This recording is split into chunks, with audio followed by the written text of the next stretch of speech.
Welcome to my Baffle podcast. Let's get into it.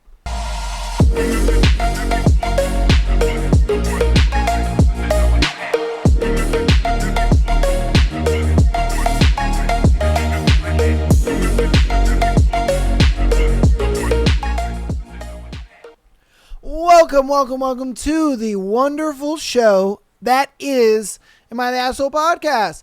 I am your host, Shaboinkin, ready to give you guys all of the Shaboinkin news that is out here in the world. Nah, I'm fucking with you guys. Good to see you back, though. Glad that you're back for another Tuesday episode. Hope you guys are enjoying all the content that we got for you, all the streams, all the juicy episodes and scenarios, the book that we got going on, all the good stuff that we got going on for you beautiful people. Hope you guys are all enjoying the content. My goodness, this thread is going to be a pretty good one because it'll be a bit of a blast from the past. Let me get my bifocals and my cane and let's get on into the thread that is back in my day.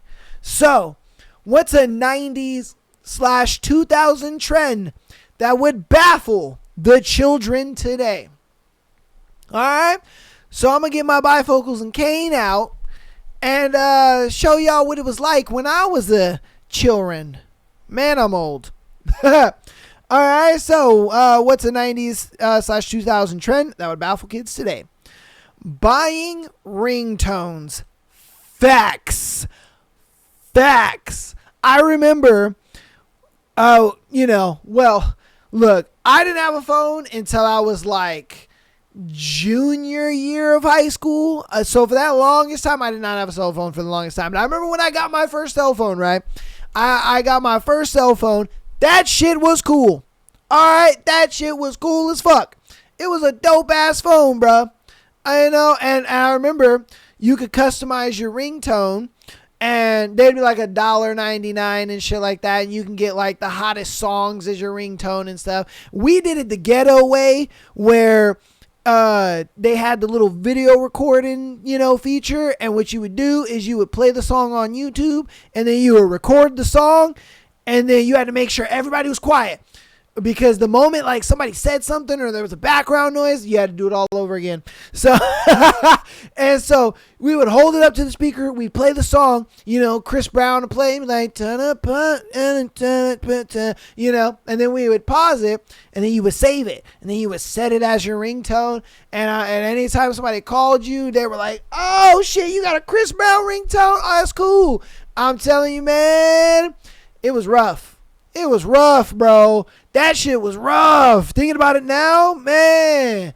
Woo! Nobody does custom ringtones anymore. Everybody's got the you know what I mean? Everybody and their mama got the default ringtone. Nobody has like an actual custom ringtone. Is what I've noticed nowadays. Damn. What's a 90s/2000 trend that would baffle kids today? Thank you for calling movie phone facts. Yo, hey, you kids know nothing about movie phone. Nothing. You probably are like, movie phone? Huh? What? You guys are like, what? You guys like, what did he say? Movie phone? What the fuck is movie phone? All right. Let me educate y'all on movie phone, right? So what you do is you would fire up the AOL. You'd fire up the AOL, all right? And you'd get on that bitch, you'd find the number because the number was different depending on like where you lived and your time zone and everything. Cause the movies weren't like on demand. It was kind of a thing where you had to like call them and then find out like what time the movie was on. And so you would call them, right? And they would be like, hello, this is movie phone. What movie are you looking to watch today? And then you would tell the little operator thing. You would be like, 300, because you wanted to watch 300 or something. And it would be like, oh, you have chosen 300 showings for 300 are at these listed times, and then it would go through the listed times where you could watch the movie. And what you would do is you would then like pay for the movie over the phone, and then you could watch it.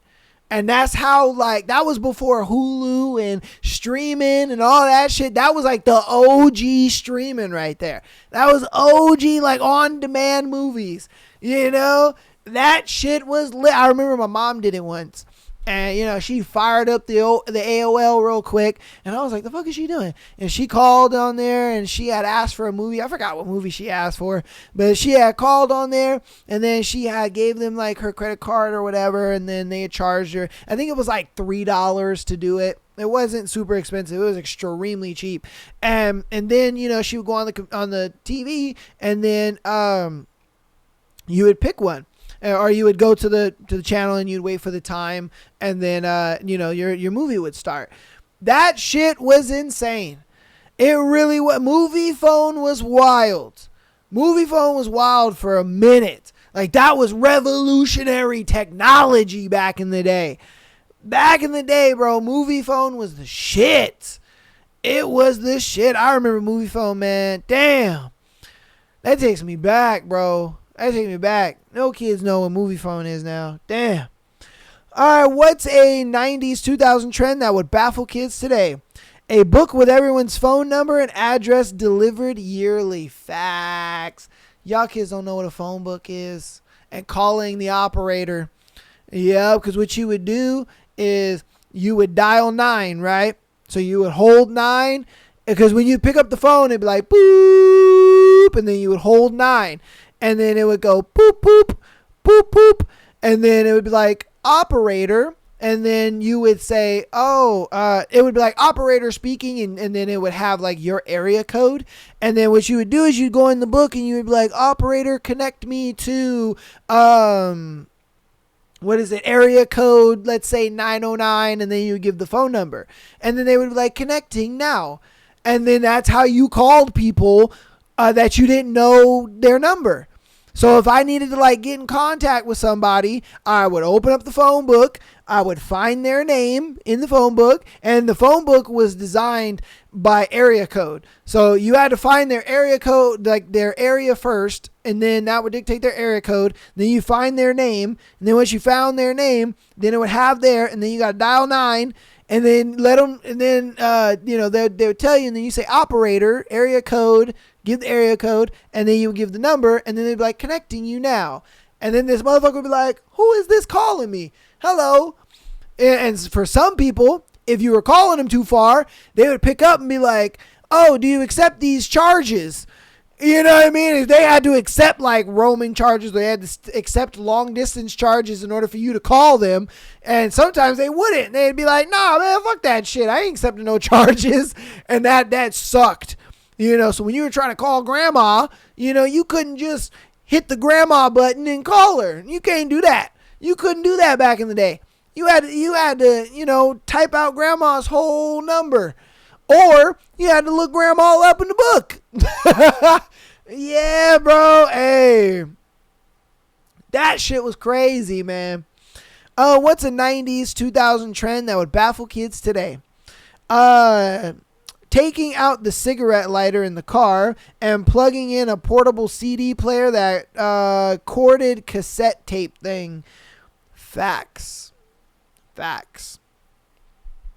I remember when cigarette lighters started to be kind of a thing in cars, because mind you, cars from maybe like 2000 and maybe like 2003 only really had cigarette lighters like that. Any car from then on didn't really have cigarette lighters like that. They didn't. Some would, but they were kind of janky, and they used like a weird electrical system to heat it up. Before they started to kind of use a different little system to do it. Like nowadays they use heating coils. But back then it was like electrical and it would do it. But now it's like heating coils, and all it would do is just like, Well, in some modern cars, it would be they would kind of send like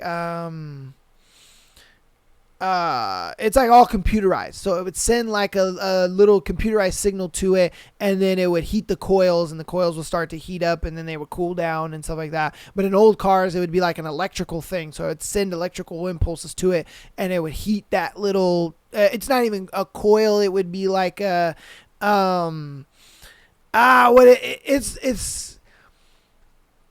it was almost like a piece of metal, and then on the back side of it, it had like almost like tin foil is what it kind of looked like. And you would put the cigarette up against the metal, and the tin foil would then heat so the electricity would hit the tin foil, heating it up. And then there was a metal plate that you would put the cigarette on, and that would heat the plate. And then that's how you would light the cigarettes. Obviously in newer cars, it's coils. So coils heat up, and then there's like a plate like that. And that's how cigarette lighters work now. But, and I learned that from my dad. My dad was, been a mechanic forever, and he was just like, yeah, that's how that works. And I'm like, oh, okay, cool. But yeah. And so, when cars started to have that normally, some cars made it to where you could pull it out, and there was a plug in the back, like kind of how there is now, you know what I mean? Where it has like a weird plug, and you could plug in a thing, and you could play cassettes and shit. That was cool. I remember my dad used to do that all the time, because, oh man, woo! If you're a 90s to 2000 kid, you know this. When your parents would have that big old book full of CDs, oh man, and they'd go through their little CD library, and they'd pull a CD out, and they'd put it in the little CD player that they had plugged into the thing. Oh man, it's funny because a lot of people are just, when I listen to like really old school like R&B or old school soul music and shit like that, they'd be like, how you know about that? And I'm like, I'm older than you think. And my dad used to bump that shit. I used to be in the back seat, listening to the oldies, man. That was my shit too. That was my shit. Oh man. Yep. What's a 90s 2000 trend that would baffle kids today? Buying a magazine to know what will be on TV this week. The TV guide, bro. Woo! Okay. So, before the TV guide, alright, you kids might not know, but when you have cable, you know how you guys hit the guide button and it shows you all the channels, and then if you scroll over, it'll show you what TV shows are coming on at what time? We didn't have that. What we had, it was a book. Alright? And this book would come in like every week, and it would tell you exactly what shows were coming on, and it would tell you what time those shows were coming on at. And it would show you how long the shows were running, all that stuff. And we would go through, and we try to find the Nickelodeon, and we're like, oh yeah, okay, there it is. Okay, when is Avatar: The Last Airbender coming on? You know what I mean? Or when is Fat Albert coming on? Or that's how we did it. We didn't have the guide button, and not until later on anyway. And then when we had the guide button, it was like, oh shit, like yo, this is lit. We don't have to have the magazine come all the time. Because that shit sucked. Man, that shit was trash. Because some weeks the magazine wouldn't come. So you just had to hope. You were like, okay, I think it came on at 7 o'clock. Okay, so I'm going to try 7 o'clock. I'll stay on this channel, and then until it's 7 o'clock. And then it gets 7 o'clock, and you're like, fuck. It's not. And then you wait, and then you figure out it's 8 o'clock, and you're like, damn, man. So, yeah, bro. Yeah, the TV guide. Woo! That's an oldie right there. The TV guide. All right, what's a 90s 2000 trend that would baffle kids today? Downloading music off LimeWire to iTunes, running to Walmart while it downloads, buying blank CDs, then burning them once it's downloaded, then trying to think of a cool name for your new CD. Facts. Bro, LimeWire was probably the coolest website you could ever go to, because you could get anything off LimeWire. All right, look, I'm going to let y'all in on a secret. All right, look, come closer, okay? Come closer. Come closer real quick. LimeWire, you could download Korn on LimeWire. That shit was crazy. I remember when a buddy of mine at school, right? He had told me, he was like, bro. He's like, have you seen this shit? I'm like, what you talking about? And he gave me the CD and he was like, watch that. He was like, watch that when you get home. And I was like, all right, cool, whatever. My stupid ass went on the family computer, fired up the AOL, put it in the little disc thing, played that motherfucker, and I was like, oh shit, no, oh, Control Alt Delete. Oh, it was a fuck tape, and I was like, no. So like at this time, like porn wasn't really on tapes anymore. You know what I mean? Porn was more downloaded on the internet, but you had to dig really deep to kind of find it. It's not like nowadays where you just type in porn and bam, shit pops up. It wasn't like that back in the day. Back in the day, you had to dig in the internet to find it. And so what people would do is they would download it and then they would upload it to LimeWire. So then you could download it onto a CD. And so when you put the CD in your computer, and then you did the Windows 98 media player, it would play, a porn video. And it was like in 480p. That shit was trash. I ain't gonna lie to you. That shit was trash. But it is what it is. You know what I mean? It was in 480p. So as a kid, I was like, what? Because at that time, I had only ever seen boobies, that were printed out or on Google Images, So I had only ever seen, Playboy boobies, or I've only seen boobs on Google Images. I ain't ever seen a video. I was like, a video? And I went back to school and I was like, bro. Yo. And he was like, I know. He's like, I know. He was like, my brother, he's got a laptop. So, we could take it in the room and we could watch these videos all the time. And he's like, I go on LimeWire and I'll be looking them up. And I was like, bro, download me some. And yeah, that's how we did it. LimeWire was the shit, bro. LimeWire was the shit. It really was. There was everything on LimeWire. A lot of people used it for music. But back in my day, we used it for porn. Yeah, we used it for porn, bro. We was jerking our adolescent meat. Yeah, I ain't gonna lie to you, bro. LimeWire was crazy. All right. What's a 90s 2000 trend that would baffle kids today? Having to wait a week for photos to be processed and printed and only get 10, most of them unidentifiable. Facts. Okay. It's not. Back in the day, phones weren't like they were today. Did they have cameras on them? Yes, they did, but the cameras were bad. All right, they were terrible. So what you do is you go get a disposable camera, and they still sell disposable cameras now, but not to the degree it was back then. Disposable cameras, when you would go to like you go like to a Rite Aid, or you'd go to a Walgreens or something, and you would give them the camera and they would develop the film. Every time you develop the film, you got one of two types of pictures.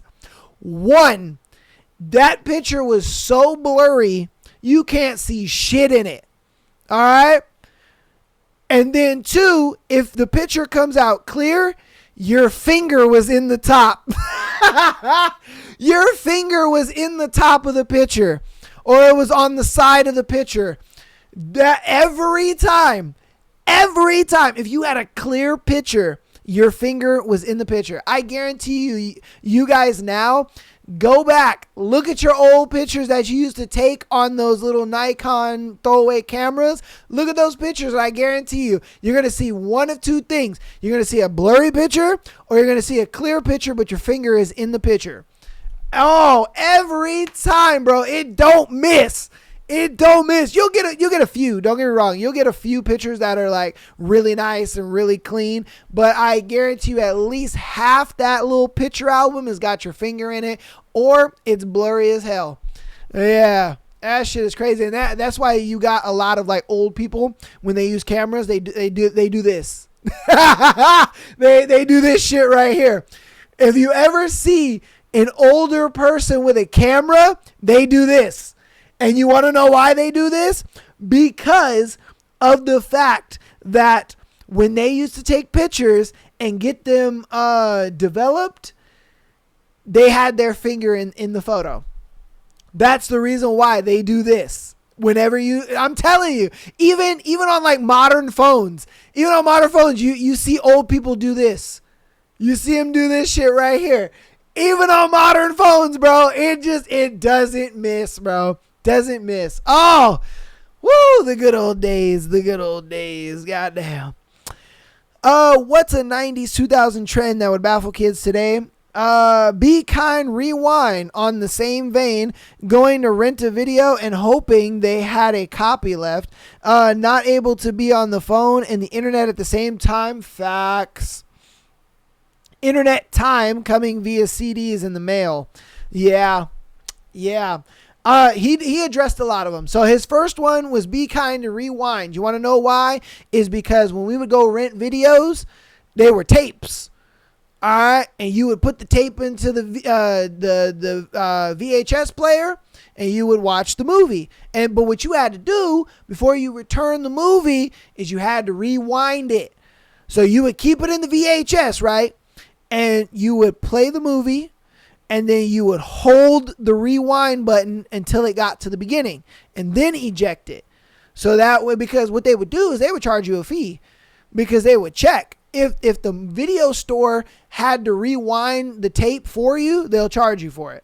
They'll literally take the tape, they'll take it out, they'll put it in a VCR player right in front of you, and if they have to rewind it, they'll charge you a fee just for doing that. That's why it was called Be Kind to Rewind, because if you don't rewind, the video store ain't gonna be kind. And that's just the way it was. So if you rewind, if you wanted to be kind, rewind. That was the motto. That's just the way it went. You know, if you didn't rewind that video, you got charged a fee. That's why video stores went to CDs as fast as they could, because that shit was trash. Nobody was rewinding their tapes. Going to rent a video and hoping they had a copy left. Facts. Now, a lot of people know about Blockbuster. I'm sure a lot of people know about Blockbuster in those days. But see, a lot of people didn't realize that. A lot of people did, and a lot of people didn't realize that Blockbuster had video games. And when a new video game came out and you would go to Blockbuster to try to get it, oh man, I remember there was one time I was trying to rent this 007 video game, right? I was trying to rent this 007 video game. It had just came out. And it was like probably the first like 3D third person James Bond game. And I was psyched. I was fucking psyched to play this game on the PS2. I went to the Blockbuster 8 times to try to get this James Bond game. 8 times, mind you. Every time I went, they were like, oh, you're going to have to wait till next week until we can get another copy in. Oh, you're going to have to wait until next week until we get a copy in. And mind you, my family, we went every week to Blockbuster to get movies and, to get not necessarily like TV shows, because what they would do is like you could get TV shows and they would be there by the season. So like you could rent Friends, the TV show, but it would just be one season. You know what I mean? So, we went all the time to get movies and stuff like that. And sometimes, we would get games. And I remember, man, 8 arduously long weeks. 8 arduously long weeks, man. Oh, and I finally got that 007 game. I played the shit out of that game. Oh, it was beautiful. Oh, it was magnificent, that 007 game. Oh, whoo, I remember to this day that 007 game. It was so good. It was so good. Not being able to be on the phone and the internet at the same time, bro, that shit was facts. Because what had happened is your internet was plugged into your phone tap on the wall. And so whenever you'd make a phone call, it took bandwidth to make a phone call. And so it would slow down the internet and you would be lagging it. Oh man, I remember in the PS3, Xbox 360 days, you'd be playing Modern Warfare 2 or Modern Warfare 3, like right when it came out, and you're like, Mom, get off the internet, I'm lagging. Woo, man, good times, bro. Good fucking times. But it was cheaper to do that. That's why internet companies do that whole, it's cheaper to bundle your phone and internet, because that's how you had to get internet back in the day, is you had to have a home phone. And that's another one that I'm surprised he didn't mention, was having a home phone. Nobody's got home phones anymore. You know what I mean? Remember, you would get a girl's number and she would just be like, oh yeah, call me after 6. And then you would call and the parents would pick up, or her dad would pick up or some shit. Be like, hello, who is this? Oh, it's Aaron from school. Is Janet there? You know what I mean? And they'd be like, Janet, you got a phone call. And then Janet would come and she'd pick up the phone and she'd be like, hello. And I'd be like, hey Janet, what's up, girl? It's Aaron. How you doing, man? She's like, oh my God, it's so good to hear from you, blah, blah, blah, blah. You know what I mean? Oh, that was the days, bro. That was the days. I remember when I got a girl's phone number for the first time. Her name was Laura. And she had told me, she was like, call me after 6, right? And I was like, for sure, I got you. And I called, right? And she picked up the phone. I was like, oh, thank God. Woo, but she was waiting. She was waiting by the phone. And she was like, oh, I'm so glad you called. Like, I've been waiting by the phone, for you to call. And I was like, oh, what, for real? I was all giddy and shit. I was laying on my tummy, legs in the air, you know what I mean? And, and her dad, I could hear in the back, was like, who's on the phone? Why are you on the phone? And she was like, oh, I'm just talking to my friend from school. He was like, your friend from school? Who? Who are you talking to on the phone? And all I heard was, hello? Hello, who's this on the phone? And I was like, hello, hi, sir. Yeah, he was like, who's this? And I was like, my name's Aaron, and I'm Laura's friend from school. And he was like, oh yeah, okay, all right, well, you know to call after 6, right? And I was like, yeah, I know. That's why I called right now. And he was like, okay. All right. Well, you guys have fun on the phone. And I was just like, whoo! Oh, thank Jesus. And I was like, man, your dad's kind of scary. And she was like, yeah, I know. Because he was like an ex-police officer or some shit. You know what I mean? I remember meeting the guy one time. Dude was like, he was bald Mexican guy. Big as shit. And I was this little scrawny ass fucking 60 pounds fucking soaking wet little guy. And I was just like, hey sir, how are you? He's squeezing the shit out of my hand. I'm like, oh. Her mom loved me though. Her mom was like, oh my God, you're so sweet. and yeah. Woo, back in the days, man. Back in the days. I'm surprised he never mentioned home phone. I'm sure it's in here. All right. What was a 90s 2000 trend that would baffle kids today? Riding to a friend's house to see if they could hang out? No. Okay, I'll start my 2-mile bike ride back home to find something else to do. Facts.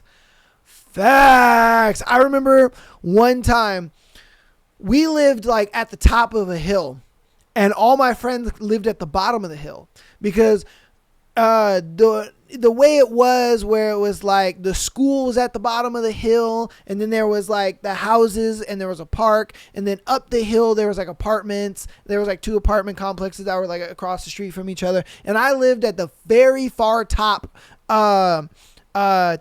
And so a lot of kids didn't want to come to my house because they had to ride their bike uphill. So I rode my bike downhill thinking like, oh yeah, it's easier for me to come see y'all because I'm riding downhill. Bro, when you find out that your friends got in trouble at school and they're grounded and then you got to ride up that fucking hill, that shit sucked. There was a lot of times where I just walked my bike up that hill because I was like, bro, I'm tired as hell. Man, that hill was a bitch. And then my mom would be like, oh, why are you back? And I'm like, oh, yeah, my friend Taylor, he's grounded and he can't come out and play. And see, lucky for me, I had a little brother. So it was never like, you know, I didn't have friends, you know what I mean, and shit. Like, I always had my little brother. So it was a thing where, you know, whenever our friends were grounded or they couldn't come out to play because their parents or whatever, you know, me and my brother would just go to the park and we'd fuck around, just me and him, you know, and we'd hang out. And so that was always a good thing, is I was never like, it was never a thing where we had to go up that hill. But I remember there was a lot of times we went up that hill and that shit sucked. I remember my little brother was always just like, oh man, I'm tired. Oh, I don't want to ride my bike anymore. And I'd have to get off my bike because I knew if he got hurt, I would get in trouble. I not only get in trouble, but I'd get my ass whooped. I would get my ass whooped. My booty would be red and stinging for the whole night. So I was like, I better get off my bike and fucking walk with this little nigga, because if I don't, my booty cheeks are going to sting next morning. Oh, it's all bad. All right, look, I'm going to have to end the thread there. We're already 30 minutes into this episode, man. I can go on and on and on about 90s and 2000s stuff. That is my childhood. Oh, I love it. I love it, love it, love it, man. If you guys enjoyed this thread, let me know down in the comments. If you are a 90s or a 2000s kid and, you know, you remember some good shit and some stuff that we haven't even covered in there, that, definitely put it down in the comments. Or just your experience of being, you know, a kid in the 90s or being a kid in the early 2000s, man. Let me know down in the comments, man, because, oh, it was a time. It was a time to be alive. It was one of those things where I felt like technology was at a good place, enough to where technology was fun and it was cool, but at the same time, it wasn't so embedded in our lives like it is now. You know, because I miss going out and playing with kids, you know, with my friends and hanging out and doing all that kind of stuff, you know, and I get it. As you get older, you just don't really do that anymore. And, you know, we really communicate and talk with our friends over technology now, you know, through Discords and through, you know, phone calls and shit like that. But I always try to make it a thing to go like see my friends in person, you know what I mean? Hang out with them, because we're all busy and stuff like that, but we try to make time to actually see each other like we used to. But yeah, man. Oh, it was such a good time, man. It was such a good time. And then, you know, Instagram kind of ruined a lot of that, if I'm being straight with you. It did. Instagram ruined a lot of it. But, you know, it is what it is. But again, let me know what you think about it in the comments, all right? Let's move on to announcements, and we'll get right into our scenarios, okay? Let me set up the phone real quick. Okay. Patreon.com/My The Asshole Podcast. Get an exclusive episode every single Friday, as well as being able to send in your scenario to be featured on the Tuesday and Sunday show like these lovely people did for today. $3 a month, man. Get you over 100 hours of content over there, all exclusive content. Definitely check it out. If you're on the fence about our Patreon and you're like, I don't know, go ahead and check out last week's Friday episode for the free August episode. Check that out. See if it's something you like. See if, you know what I mean? Like, I don't know. You know what I mean? If you just want that extra episode, you're like, I love the Tuesday, love the Thursday, but, you know, I kind of want a little bit of that Friday. You know what I mean? Get on in there. You know, just check it out. Audio listeners, thank you for all the support you guys have been showing so far. You guys have been killing it in the download space, and thank you so much. Keep rating us 5 stars to get more people on in and enjoying the podcast. It's all appreciated, and it's absolutely free. And if it's faux free, it's faux me. And if you want to help out even more on the free 99 side of things, go ahead and follow us on Instagram, as well as TikTok, as well as subscribing to us on YouTube. It's all free, and it helps out so very much. If you want to catch me live, all right? You want to catch me live, you want to talk to me, ask me any questions, whatever you want. People have been getting mad personal with your boy, asking me all kinds of questions. I'm a very open person. You know, I be answering all kinds of questions. If you want to talk to me directly and personally, we stream 3 days a week. We stream Friday, Sunday, and Monday. All right, we stream starting at 5 p.m. Eastern Standard Time.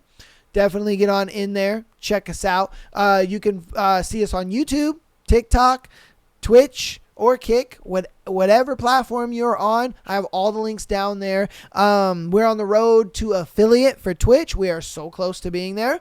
And so, yeah, man, check out, come support. Say what's up, ask me some questions. We're probably going to be playing a scary game. We'll probably be chit-chatting about stupid shit, whatever it is, man. We go bananas in there, I ain't going to lie. We really do. It's a good time. It's a good time. So come on by, hang out, all that good stuff. Without further ado, though, we are going to get into today's scenario. And our first one is boyfriend jokes specific jokes with his best friend. Am I overreacting? Okay, let's dive into it. Yesterday, I became mad over one situation. My boyfriend had a phone call with his friend, and they were joking about sex between them two. Jokes like, my butt is shaved, can I come over? I understand if there were like one or two jokes, but having almost all your conversations about wanting to fuck is, as I believe, so disrespectful, especially when someone who you actually fuck, me, listens to them. I had a talk with my boyfriend and he became somewhat angry. He asked me why I did not tell him earlier, to which I replied that I had to take time to figure things out. He does not see anything wrong with these jokes, yet he asked for forgiveness, but his words were so dry. Just sorry, but I feel hurt. I don't want to lay with him in one bed. We also have vacation in a week and I want to cancel everything now. So, okay. If this friend is a girl, then I would understand your concern. Okay? If this best friend that he's got is a girl, I understand your concern because that's kind of crazy. If this best friend is a dude, though, then yes, you're overreacting because that's how dudes are. All right. For me, honestly, that's how dudes are, bro. The thing is with guys, when we're friends, it's one of those things where it's like, unless you're throwing those innuendo, like gay jokes to your homie, you're not really friends. Let's be honest. Like guys, we understand that it's like, if I'm not throwing gay jokes at you to the point where I'm just like, oh yeah, damn, nice ass, baby, I'd let you smash. If we're not doing shit like that to a dude, we're not really that guy's friend.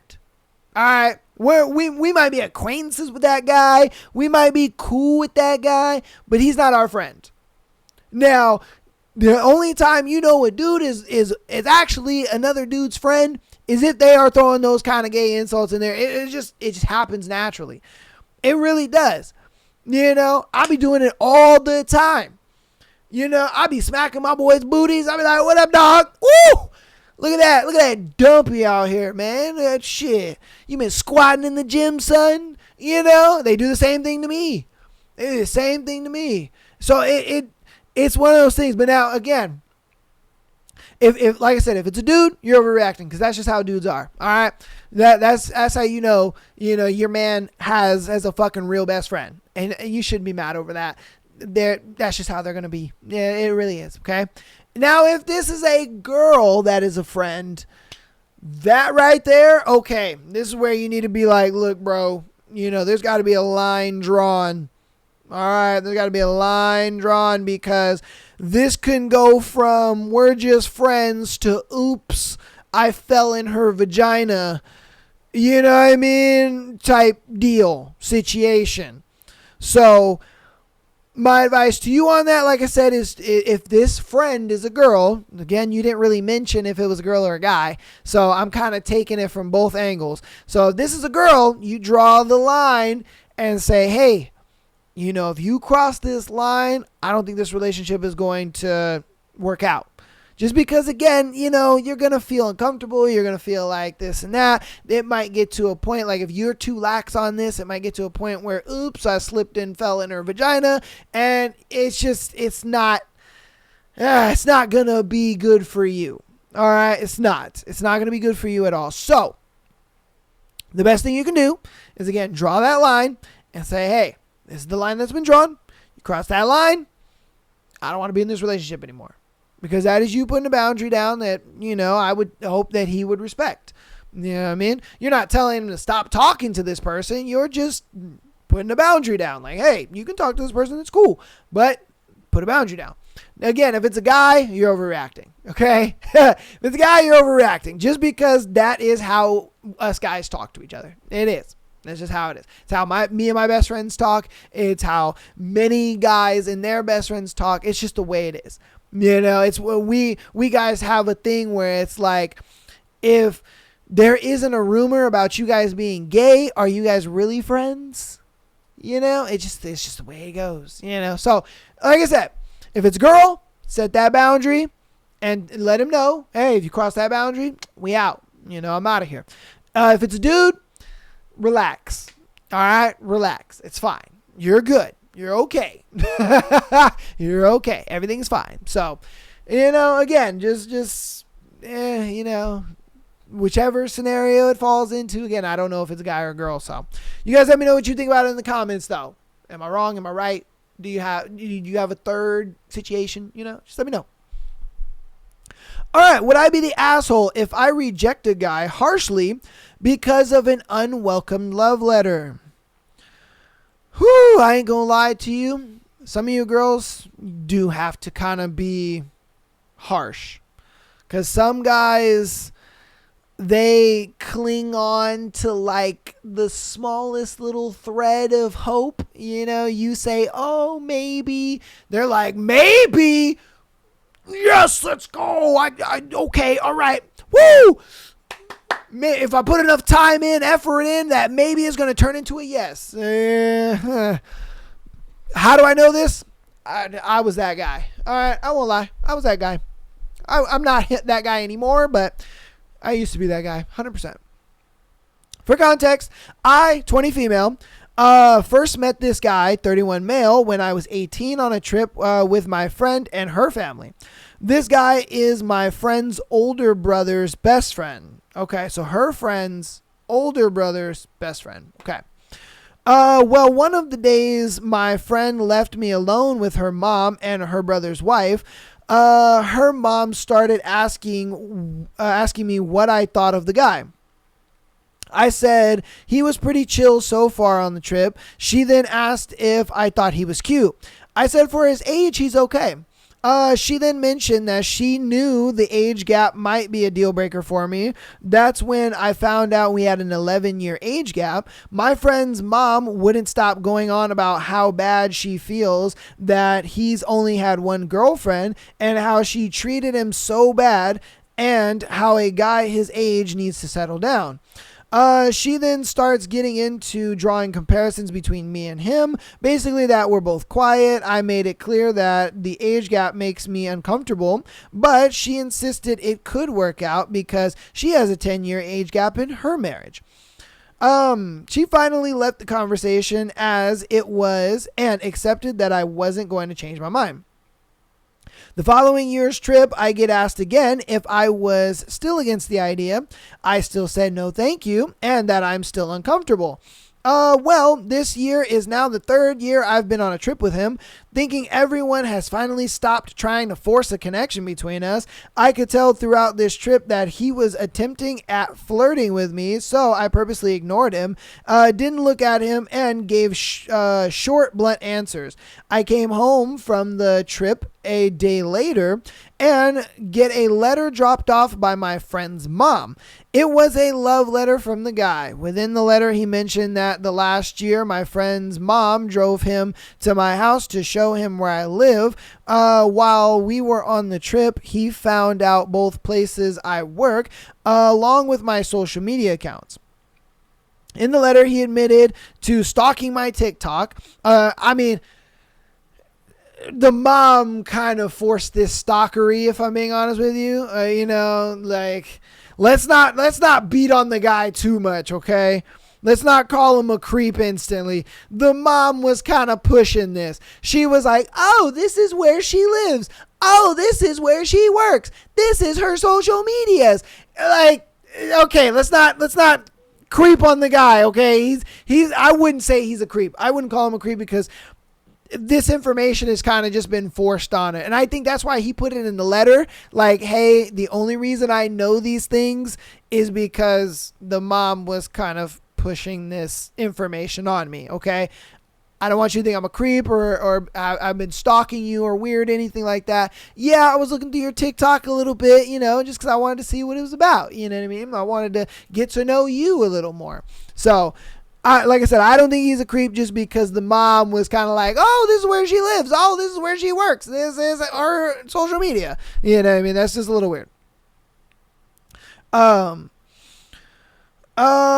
Let's see. Okay. Along with claiming that the connection we had going on was like a silly little game and how the trip should have ended with a hug.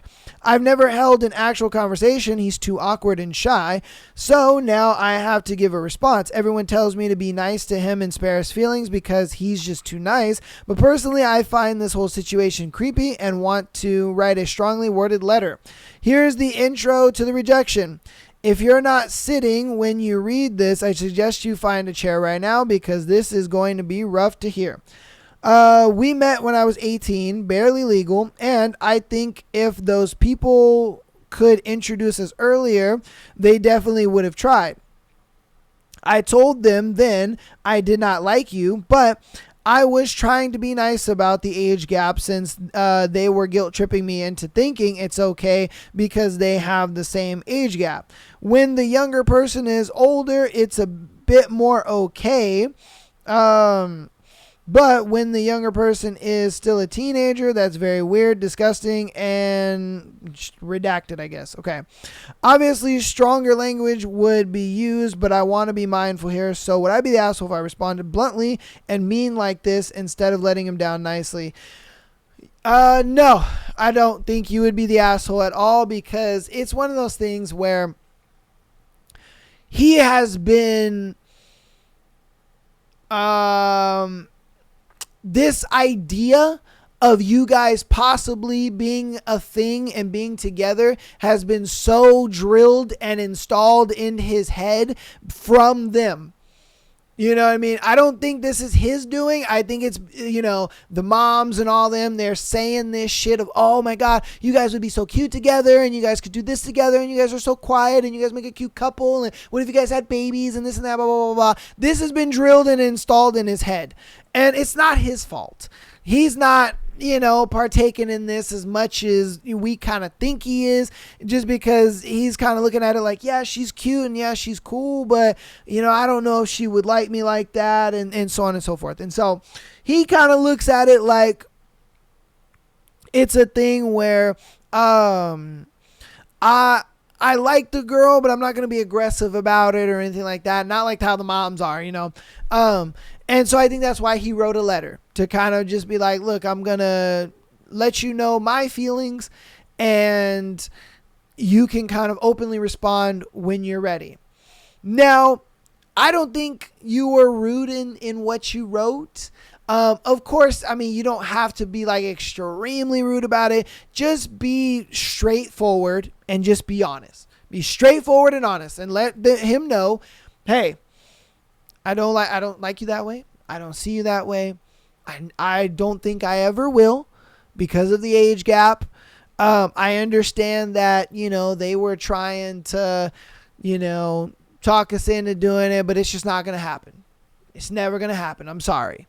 And just be straightforward and be blunt with the guy, because the fact that you're being straightforward and blunt just it doesn't open up the maybe, it doesn't open up there's a chance, it doesn't open up any of this. It's not making him think like, dang, what did I do wrong and what is this and that. Like you just explain to him why it is you don't like him, and you just say, hey, this is what it is. They tried to, talk me into it all. Like, I'm not feeling it. I don't want it. There's no disrespect to you. I'm sure you're a great guy, but I'm just not into it. And just be honest with him. Just be 100% honest with you. I think a lot of girls, they play the nice card, and then the dude is sitting there thinking, oh, there's still a chance, and maybe, and oh, I hope that she likes me, and oh, I'm going to try this gesture, and oh, I'm going to do this grand thing, and hopefully it works, and that's how you get that, and you don't want that. So just be straight honest with them. Let them know. You ain't got to be a bitch about it, but just be direct and be blunt. That's how I would say that, So, you guys let me know what you think about it in the comments, though. All right? Let's get on to our next one. Am I the asshole for forgetting to tell my boyfriend I used to have an STD 6 years ago? That is something you probably should have told him in the beginning. That way, he can at least be like, oh, shit, I don't know. We'll see. My boyfriend, 23 male, and I, 24 female, broke up a few weeks ago because I forgot to tell him that I got an STD 6 years ago. We had been dating since mid-December, and he asked to be exclusive boyfriends in mid-March. Oh, this is two dudes. Oh, okay.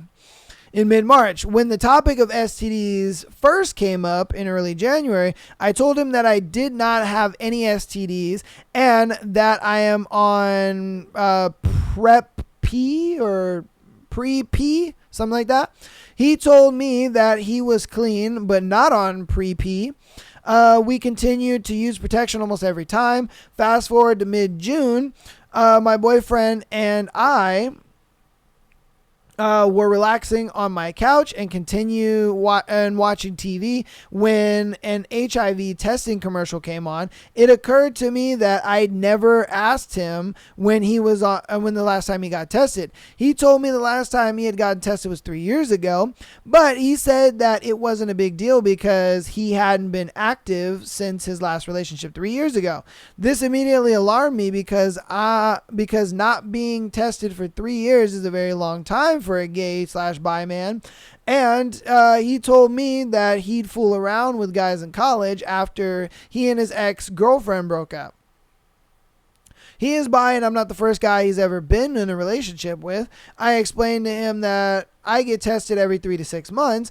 I asked him if he'd be okay with me scheduling a testing for the both of us so we can both get our statuses together. He said yes without any hesitation. Fast forward a few days. While we were on the phone, I began to think out loud about the implications of him not knowing his status and him know that we'll have to reduce private parts, okay? Contact until we get the results from the testing. He seemed all right with everything. Then I remembered that 6 years ago, my ex-boyfriend cheated on me and gave me an STD. I told him this immediately as I remembered. I also explained to him that I got treated and was cured. Antibiotics kill bacteria as soon as I found out, and that I didn't have it anymore. So there's absolutely no risk of transmission. However, I continue explaining that the body continues making antibodies for a very long time, sometimes even for a lifetime. And because STD testing looks for antibodies, I'll always test positive for this even though I don't have it. You don't know whether or not you get reinfected by looking at the concentration of the antibodies. The result/reality has been a part of my testing history for so long that I don't think about it anymore. I look at my antibody levels, and if they don't increase, that means I'm clean. My antibodies have never increased since I was cured, though I had recently tested negative for this STI in December.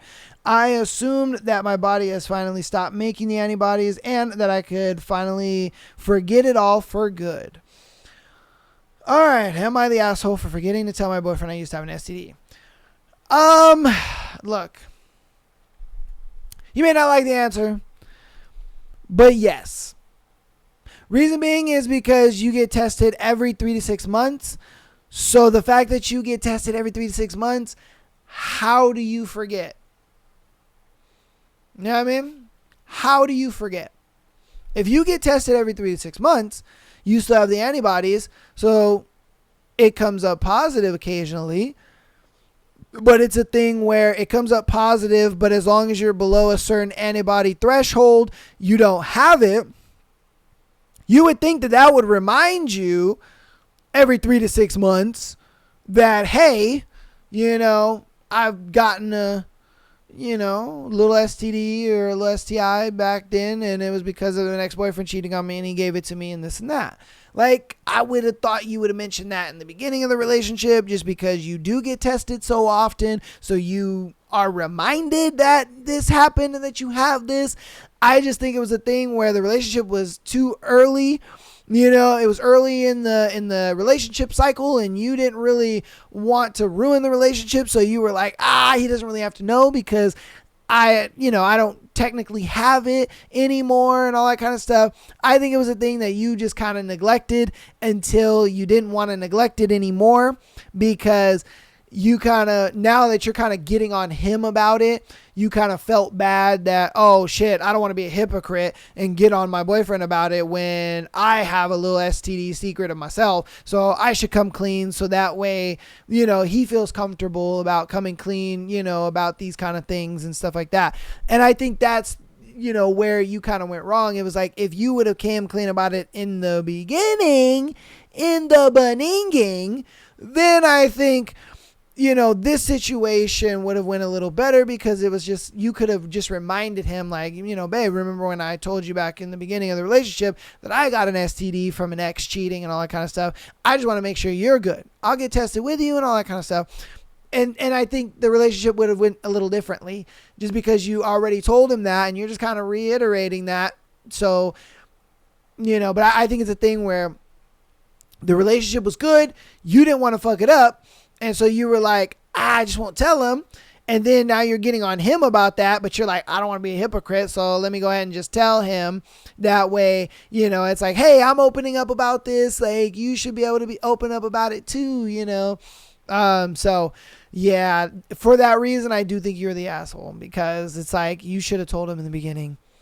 Because if you would have told him in the beginning, you guys probably would have broke up then, and that would have sucked. But it wouldn't have been a thing where you guys would have gotten as far as you did and then break up, and the relationship hurts more and all that kind of stuff. It would just kind of be like, well, okay, I told him the truth and he didn't like it, and so I just got to move on. Either that, or you could have just not said anything about the 6 years ago and just left that buried under forever and taken that to your grave. Like you said, it was a thing in your past and you could have just forgot about it. You could have done that. But I thoroughly think that that's what happened. That's what, went down. It was the beginning of the relationship. You didn't want to rock the boat with this information, so you decided to withhold it until it kind of became relevant. So, and it's a thing where it's like, I understand, because I know I would feel some type of way. Like if a girl told me, oh yeah, I got an STD 6 years ago and we've been dating for like a couple years. I'm like, bro, why didn't you tell me that? Because for me, it's like, I'm glad that you don't have the STD. That's fantastic. It's the fact that you withheld this information from me for so long. And it makes me feel like, damn, can I trust you to like tell me things? Or am I going to have this feeling of like you are hiding things from me all the time? You see what I mean? And that's how the other person comes at it. Like, damn, it makes me feel like you're hiding things from me, versus, being open and honest with me about things that have happened to you and things that are very concerning as well. So again, that's why I think you're the asshole about it. You guys let me know what you think about it in the comments, as well as everything we went over today. All the scenarios in the thread. Again, patreon.com/Am I the Asshole Podcast. $3 a month. Get you an exclusive episode every single Friday, as well as being able to send in your scenario to be featured on the Tuesday and Sunday show like these lovely people did for today. We're going to be, I'll see you guys on Thursday for more chapters of our beautiful book. Oh, that book is getting juicy, and it's getting juicy quick. I'm excited about it. They're on the precipice of fucking. The tension is juicy and it's beautiful, and I'm here for it. And I know you guys are here for it too, you little dirty bastards. But yeah, so I'm excited for what we got going on. I will see you guys on Thursday. Get on the Patreon. Join the Discord. Follow us on TikTok, Instagram. Subscribe on YouTube. Follow us on Twitch. All that good stuff. Love you guys, and peace.